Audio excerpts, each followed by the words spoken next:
கண்ணீரோட உள்ளறக்க நுழைஞ்சவங்க நிறையா பேர், அதே போல் ஆனந்த கண்ணீரோடையும் உள்ளக்க நுழையிறவங்க நிறையா பேர். வரைக்கும் நான் உயிரோடு இருக்கிறதுக்கு காரணமே அவர் தான். இது மட்டும் இல்லை, இன்னும் நிறைய அற்புதங்கள் இருக்கு. கடன் நிவர்த்தீஸ்வரருக்கு திங்கள் தோறும் 11 திங்கட்கிழமை அர்ச்சனை, 11வது வாரம் அபிஷேக ஆராதனை செய்து கொள்வேமானால் நமக்கு இந்த கடன் தொல்லைகளிலிருந்து விடுதலை கிடைக்கும். சேறு எடுத்து வணைந்து அந்த கலசம் செய்ததனால் சேரெடுத்த ஊர் சேரை. பைரவனாக இருக்கக்கூடிய அந்த சிவபெருமானுடைய அம்சத்தினை கண்டு உமை என்று சொல்லக்கூடிய பார்வதி தேவியார் பயப்படுகிறாள். வணக்கம். நம்ம இப்போ எங்கே இருக்கோம்னு பார்த்தீங்கன்னா திருச்சிறை சார பரமேஸ்வரர் கோவிலில் தான் இருக்கோம். ஒரு மனிதனோட வாழ்வில் ஏற்படக்கூடிய கஷ்டத்திலேயே பெரிய கஷ்டம் எதுன்னு பார்த்தீங்கன்னா இந்த பணத்தால் வரக்கூடிய கடன்கள்லாம் இருக்குல்ல, அந்த பிரச்சனை தான் ஒரு மனிதனோட வாழ்வில் பெரிய கஷ்டம். இந்த கடன் பிரச்சனைக்கு காரணம் என்னன்னு பார்த்தீங்கன்னா தேவக்கடன், பித்ரு கடன், பிறவி கடன், இப்படி சொல்லக்கூடிய இந்த கர்மா தான் நம்மளோட இந்த கடனுக்கு பண கஷ்டத்துக்கெல்லாம் காரணம். இந்த கடன் எல்லாம் தீர்ந்தாலே நம்ம வாழ்க்கையில் ஏற்படக்கூடிய பண கஷ்டம் எல்லாமே தீர்ந்துரும்னு நம்மளோட வேத சாஸ்திரங்கள் எல்லாமே சொல்லுது.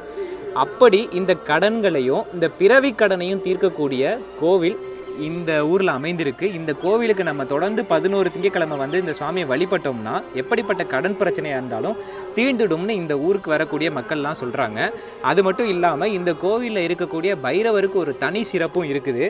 பொதுவாக நம்ம எல்லா கோவில்லையும் தேவார பாடல் அந்த கோவிலில் இருக்கக்கூடிய சிவபெருமானை குறித்து தான் இருக்கும். ஆனால் இந்த கோவிலில் எழுந்தருளி இருக்கக்கூடிய பைரவருக்குன்னு ஒரு தனி பாட்டு இருக்குது. நம்ம எந்த கோவிலுக்கு போய் அந்த பைரவருக்கு நம்ம துதி பாடும்போது இந்த கோவிலில் இருக்கக்கூடிய அந்த பைரவரோட துதியை தான் நம்ம பாடுவோம்.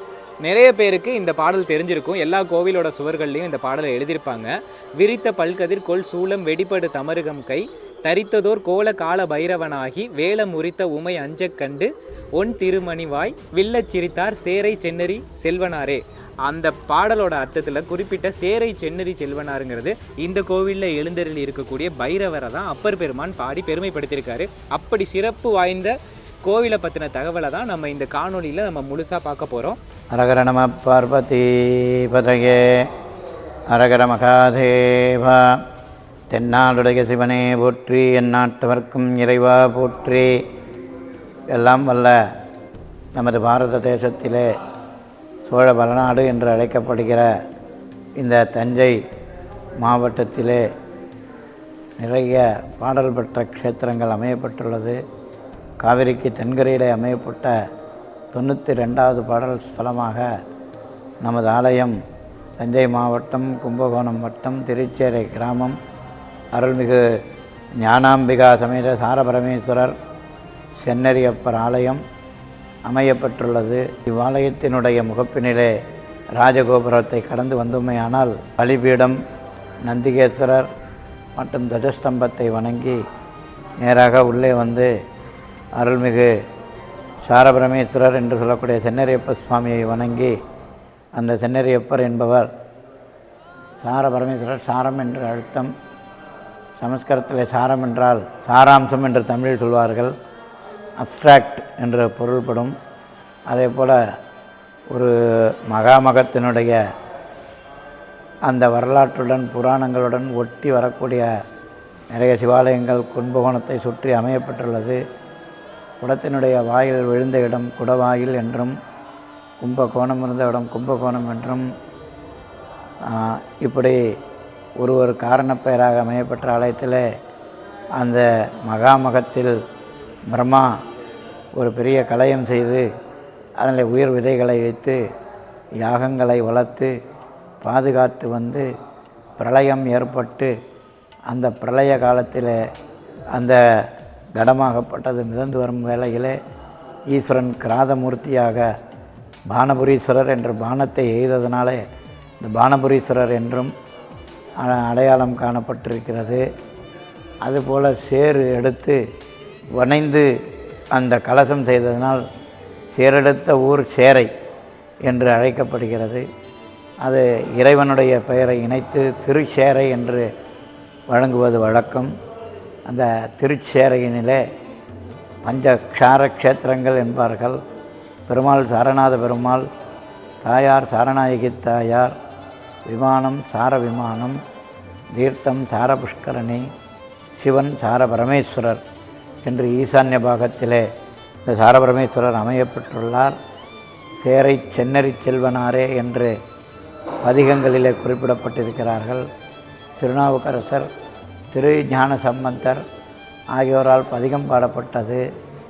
அதுபோல் அந்த குலோத்துங்க மகாராஜா என்று சொல்லக்கூடிய 2ஆம் குலோத்துங்கர் கருங்கல் திருப்பணியாக இவ்வாலயத்தை மூலவர் இருக்கக்கூடிய கருவறையை கருங்கல் திருப்பணி செய்து அருளியிருக்கிறார். பிறகு வந்த ராஜாக்கள் ஒவ்வொரு பணியாக செய்து இவ்வாலயம் முழுமை பெற்றுள்ளது. முழுமை பெற்ற இவ்வாலயத்தினிலே மூர்த்தங்கள் சிறப்பாக வழிபடப்படுகிறது.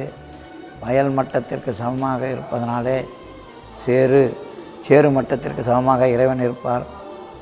வாயிலிலிருந்து கொஞ்சம் கொஞ்சமாக கீழ் நோக்கி வந்து வயல் மட்டத்திற்கு சமமாக இறைவன் அமையப்பெற்றுள்ளார். மாசி மாதத்திலே 13, 14, 15 3 நாட்களும் இறைவன் மீது சூரிய பகவான் தன் ஒளிக்கதிர்களால் அர்ச்சிக்கின்ற புண்ணிய காலம் பிப்ரவரி 25, 26, 27 அல்லது 24, 25, 26 என்று இந்த 25ஆம் தேதியை ஒட்டினார் போல் வரக்கூடிய அந்த 3 நாட்களும் சூரிய பகவான் இறைவன் மீது தன் ஒளிக்கதிர்களை வீச்சுவார்கள். காலையிலே 6:30 மணிக்கெல்லாம் சூரிய ஒளி ஒரு 10 நிமிடங்கள் சாரபரமேஸ்வரர் திருமேனியிலே சிவப்பு நிற கதிர்களாக சிறப்பான முறையில் பூஜனை நடைபெற்று வருகிறது. அந்த காலகட்டங்களிலே சிறப்பு பூஜைகள் நடைபெறும். அதே போல் இவ்விறைவன் ஞானாம்பிகை என்று சொல்லக்கூடிய அம்பாளுக்காக விரித்தவள் கதிர்கொள் சூலம் வெடிபடுத்த மரகங்கை தரித்ததோர் கோலகால பைரவனாகி வேடம் குறித்து உமை என்ற கண்டு ஒன்திரு மணிவாய் வில்ல சிரித்தருள் செய்தார் திரு சேரை செல்வனாரே என்று திருநாவுக்கரசு சுவாமிகளால் பாடப்பட்டார். அதனுடைய பொருள் விரித்த பல் கதிர்கொள் சூலம் என்றால் பைரவரை குறிக்கும். பல்வரிசைகள் 2 பக்கம் பக்கவாட்டிலே வெளியே வந்து விரித்த பல்லாக இருக்கும். விரித்த பல் கதிர்கொள் சூலம், கதிர் என்றால் பின்னாலே வெடிபடுத்த மறுக்கும் கதிர் போன்ற அந்த சூரிய அக்னி ஒளி அந்த இறைவனுக்கு பைரவருக்கு இருக்கும். சூலம் ஒரு கையிலே டமரகம் ஒரு கையில் இருக்கும். தரித்தது ஒரு கோல கால பைரவனாகி கால பைரவனாக இருக்கக்கூடிய அந்த சிவபெருமானுடைய அம்சத்தினை கண்டு உமை என்று சொல்லக்கூடிய பார்வதி தேவியார் பயப்படுகிறாள். அந்த பயத்தை போக்குவதற்காக சிரித்து அருள் செய்தார் திருச்சேரை செல்வனாரே என்று சொல்வார்கள். அது மாதிரி அந்த பைரவனுடைய தோற்றத்திலும் மற்ற கோயில்களில் இருப்பது போல் இல்லாமல் ஒரு கையில் சூழக் குறியிட்ட மணி வைத்திருப்பார்.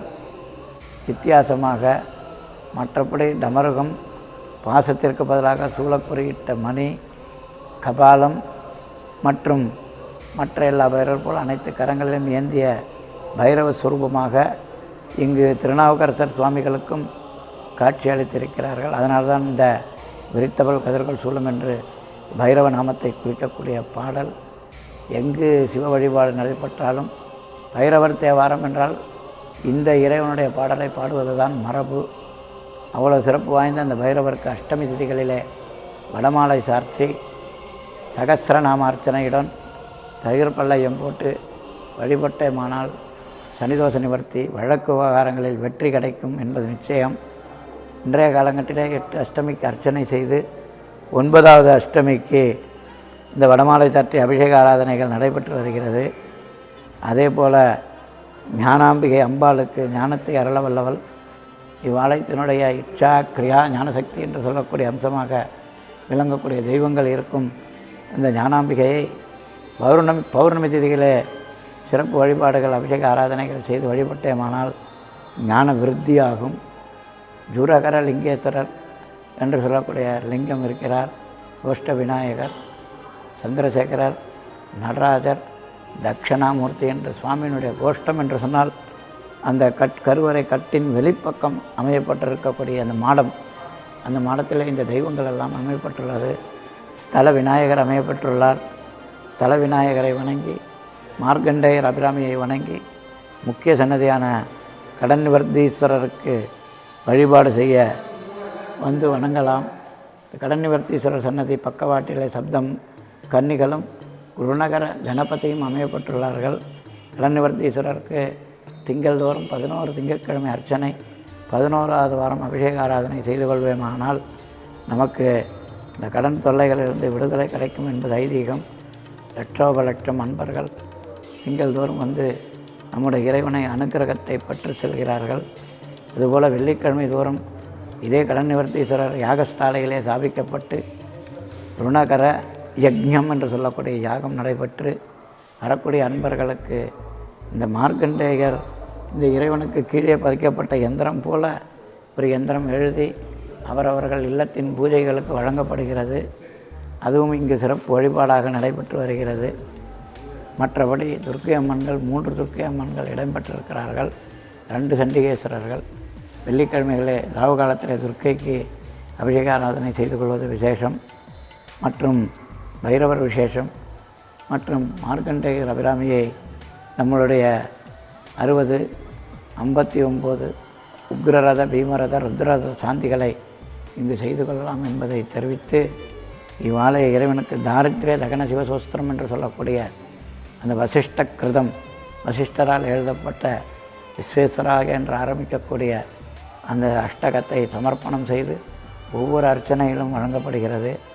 அதனில் வசிஷ்டேன கிருதம் சோஸ்திரம் வசிஷ்டர் என்று சொல்லக்கூடிய அந்த ரிஷியால் எழுதப்பட்ட கிருதம்னா எழுதிய, சர்வரோக நிவாரணம்னா அனைத்து வியாதிகளும் தீரும், சர்வ சம்பத்கரம்னா எல்லா விதமான செல்வங்களும் கிடைக்கும், சீக்கிரம் புத்திர பௌத்திராதிவர்த்தனம்னா தலைமுறையாக இது கிடைக்கும் என்று கூறி யாருக்கு என்றால் திரிசந்தியம் எப்படே நித்தியம், திரிசந்தி காலங்கள் காலை சூரிய உதயம், மதியம் சூரிய உச்சி, மாலை சூரிய அஸ்தமனங்களிலே இந்த ஸ்லோகங்களை வசிஷ்ட கிருதத்தை யார் வாசிக்கிறார்களோ அவருக்கு மேற்சொன்ன அந்த சம்பத்துகளும் மற்றும் வியாதி துவார நிவர்த்தியும் கிடைக்க வேண்டும், கிடைத்து கொண்டும் இருக்கிறது என்பதையும் தெரிவித்து கொண்டு இவ்வாலயத்திற்கு அனைத்து பக்தர்களும் வந்திருந்து எல்லாம் வல்ல தாரபரமேஸ்வரர் ஸ்ரீ ஞானாம்பிகை ஸ்ரீ ருணவிமோசனர் பைரவர் பெருங்கரணைக்கு பாத்திரராகுமாறு வேண்டி விரும்பி கேட்டுக்கொள்வதோடு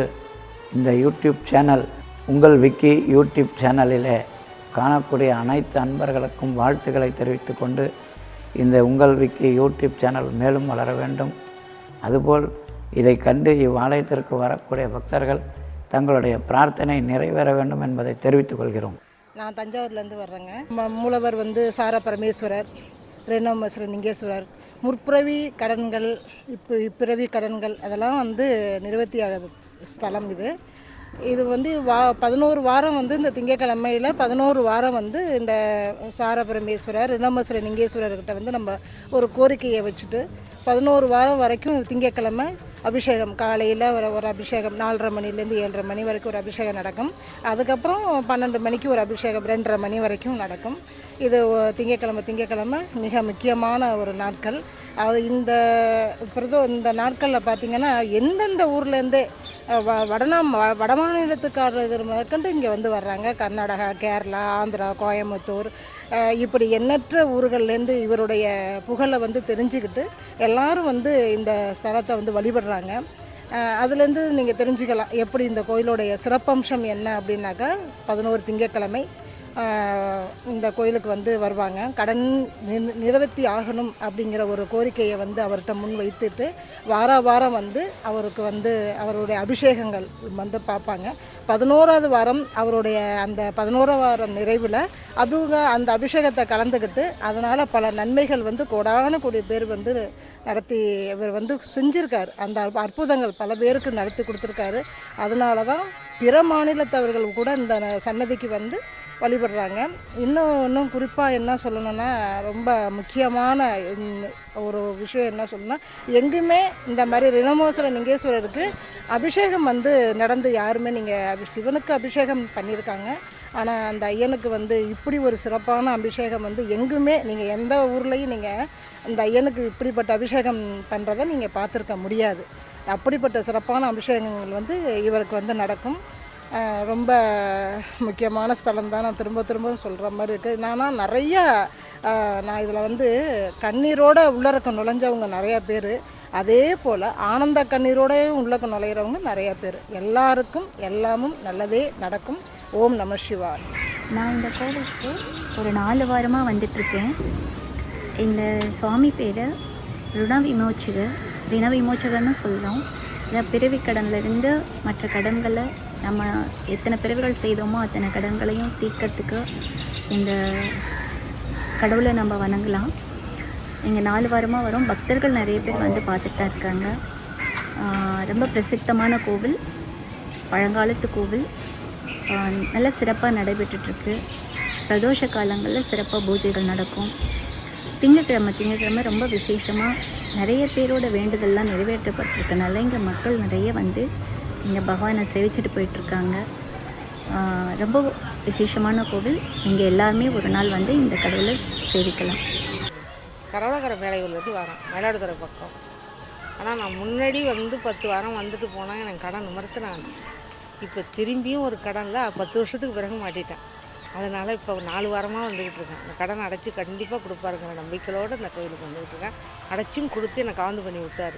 திரும்பி இந்த கடனில் விழுந்ததுனால அதில் வந்திருக்கேன். அடைப்பார் நம்பிக்கையோடு வந்து. சுவாமி வந்து ரொம்ப அற்புதமானவர். இந்த மாதிரி வந்து உலகத்திலே இருக்க முடியாதுன்னு நான் நினைக்கிறேன். எங்கள் அம்மா தான் முதல்ல இந்த கோயிலுக்கு வந்துட்டு இருந்தாங்க. என்னை வந்து ரொம்ப வற்புறுத்தி சொன்னாங்க, நீ வந்து இந்த கோயிலுக்கு போமா அப்படின்ட்டு. இந்த மாதிரி ஒரு அதிசயத்தை நான் எந்த கோயிலையும் பார்க்கல அப்படின்னாங்க. அப்புறம் நான் வந்து அப்போ வந்து நாங்கள் கொட்டையூரில் இருந்தால் அங்கேருந்து நான் வருவேன் பஸ்ஸில். இங்கே 11 வாரமும் எந்த ஒரு தடையும் இல்லாமல் வந்தேன். 11ஆவது வாரம் முடிச்சுட்டு நான் வந்து வீட்டில் படுத்திருந்தேன். இப்போ வந்து ஜாதகக்காரெல்லாம் வந்து நீங்கள் வந்து செத்து போயிடுங்க, உங்களுக்கு வீடு கட்டுற வாய்ப்புலாம் இல்லை அப்படின்னா. இந்த 11 வாரமும் வீட்டு பசு மாதிரி கிடச்சிது. நான் வந்து இங்கே 11ஆவது வாரம் முடிச்சுட்டு வீட்டில் போய் படுத்திருக்கேன். அப்போ எல்லாம் வந்து அந்த பூ கொடுப்பாங்க. அந்த ஐயர் வந்து மேலேருந்து இறங்கி வந்தார். இந்த வலது கையில் பூணூல் போட்டு ஒல்லியாக இருந்தார். அவர் வந்து ஒரு பெரம்பு குடையில் எனக்கும் வந்து கொடுத்தாரு. அது ஒரு 7-8 ஒரு 10 தும்ப இலையும் ஒரு காயும் கொடுத்தாரு, சவுக்கு காய் மாதிரி. அந்த காய் கொடுத்தது தான் நான் வீடு கட்டினேன். இன்னை வரைக்கும் நான் உயிரோடு இருக்கிறதுக்கு காரணமே அவர் தான். இது மட்டும் இல்லை, இன்னும் நிறைய அற்புதங்கள் இருக்குது. அதெல்லாம் எனக்கு இப்போ சொல்கிறதுக்கு டைம் இல்லை.